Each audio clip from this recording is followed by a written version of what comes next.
Ici à Paris, bonsoir à tous, bienvenue si vous nous rejoignez sur France 24. À la une de l'actualité ce soir, les frappes israéliennes qui se sont poursuivies. Au 5e jour de la guerre entre Israël et le Hamas, le bilan humain continue de s'alourdir. On compte plus de 1200 morts côté israélien.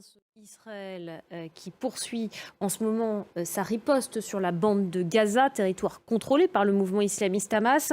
Gaza donc sous les bombes et totalement coupé du monde, placé en état de siège par Israël. Valérie Lerouge. Gaza, où environ 150 otages seraient retenus depuis samedi. Leur sort évidemment inquiète Israël. Dans un communiqué, ce mercredi soir, le Hamas a affirmé avoir libéré une otage et ses deux enfants. Le président turc Recep Tayyip Erdogan négocierait en ce moment avec le Hamas pour obtenir la libération de ces otages. C'est ce qu'a affirmé un petit peu plus tôt dans la soirée Ankara. Israël aujourd'hui est toujours sous le choc après la découverte de plusieurs massacres perpétrés par les terroristes du Hamas dans leur offensive dans le seul kibboutz de Be'eri, situé non loin de Gaza. Plus de 100 personnes ont été tuées.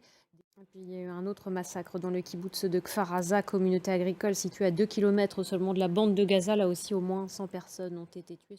Sur le territoire israélien, ce mercredi, des tirs de roquettes en provenance de la bande de Gaza se sont poursuivis.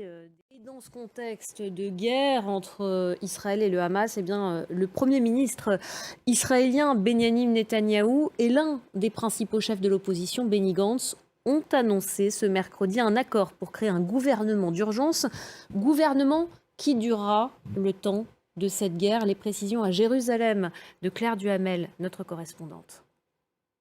Et les États-Unis, eux, n'ont cessé depuis samedi matin de réitérer leur soutien à Israël. Le chef de la diplomatie américaine, Anthony Blinken, a d'ailleurs décollé ce mercredi pour Tel Aviv. Restez avec nous dans quelques instants. Le débat présenté par Stéphanie Antoine.